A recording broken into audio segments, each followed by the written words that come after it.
Hi, I'm here today to talk to you about St Valentine's Day Massacre and think about that just a little bit. Given that it's Valentine's Day, it's normally a time that we kind of associate with romance and love, but in Chicago in 1929, the crime that played out, where 7 members of Chicago's North Side gang were massacred, really sets a tone for how we understand organised crime today. Essentially what happened, 4 perpetrators appeared in a black Cadillac, a car that looked like a police car, dressed in police officer uniform, and they took 7 members of a gang of Prohibition-era racketeers, in a garage up against a wall and then shot them with Thompson machine guns. Now, you may have heard of the St Valentine's Day Massacre, still an unsolved crime, although now variously often attributed to Al Capone. Scarface, Al Capone. It happened in 1929 at the height of the Prohibition era. Of course, Capone becomes that kind of figure that's represented in films in the 1950s and then onwards as a kind of mafioso archetype. He's played by Robert De Niro by the time you get to Kevin Costner and Sean Connery in the Untouchables as Scarface, a kind of brutal gangland figure who's making money out of prohibition and the prohibition of alcohol. Now, the St Valentine's Day Massacre kind of has a degree of romanticism that becomes attached to it, not just because it plays out on the 14th of February, which gives it its name, but because it's regarded as that kind of archetypal gangster crime. There's firearms, there's murder, it's serious, but it often kind of has almost a romanticised current when it's shown in media. You know, the kind of representations that it inspires very often don't play out in a grubby garage anymore with a kind of brutal execution. Instead, it's shown in ways that kind of promote quite a different view of it, but in many ways, I think it frames how we still think about organised crime today. You know, mafia syndicates targeting one another.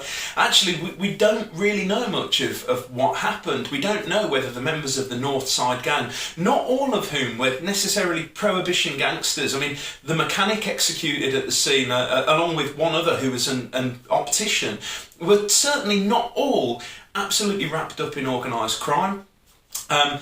There's questions as to whether there was some degree of police complicity in it. Indeed, although Capone is often regarded as the person who sat behind it, eliminating gangland rivals, there are questions as to whether it was actually a revenge killing involving serving police officers that remain even today.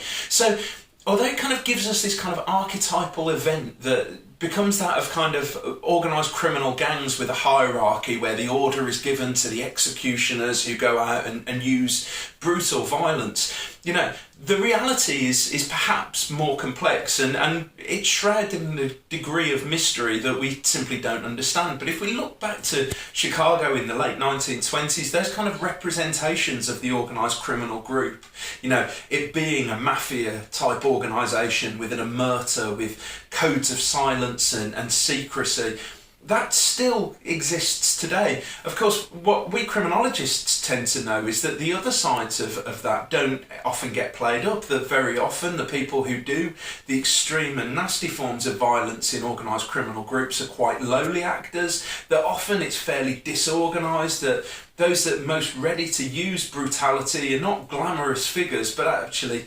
very often men who come from precarious, often disadvantaged environments, who similarly target people who are quite similar to them, and that the violence is far from romantic, but it's nasty, brutal, brutish and short.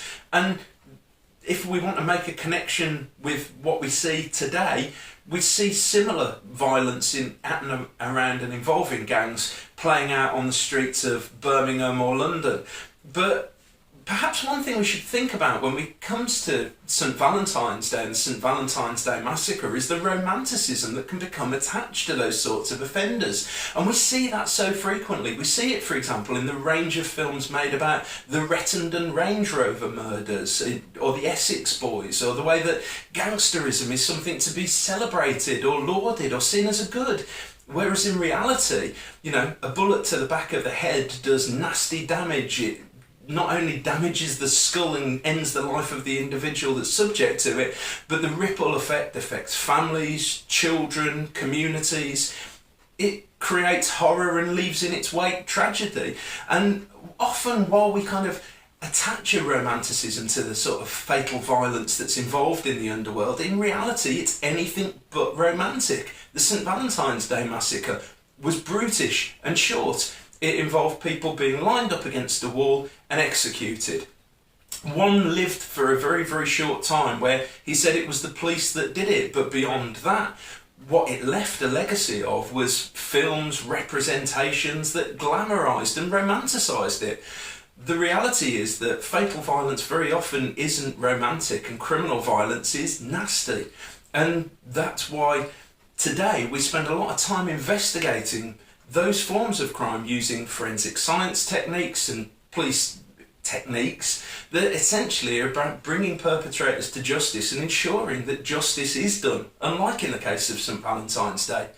Indeed, that's a lot of what we do at Staffordshire University, where in the Institute of Policing we train the police officers who will investigate it, and in crime and forensic science we look at ballistic techniques so that we could identify the guns that were used. But perhaps also if people thought a little bit more about the realities rather than the mythologies of crime, we wouldn't have that. Because although it gives rise to an event that's kind of synonymous with criminality and romance, the reality of what happened in a garage on Chicago's north side that day was anything but romantic and glorious. It was horrible.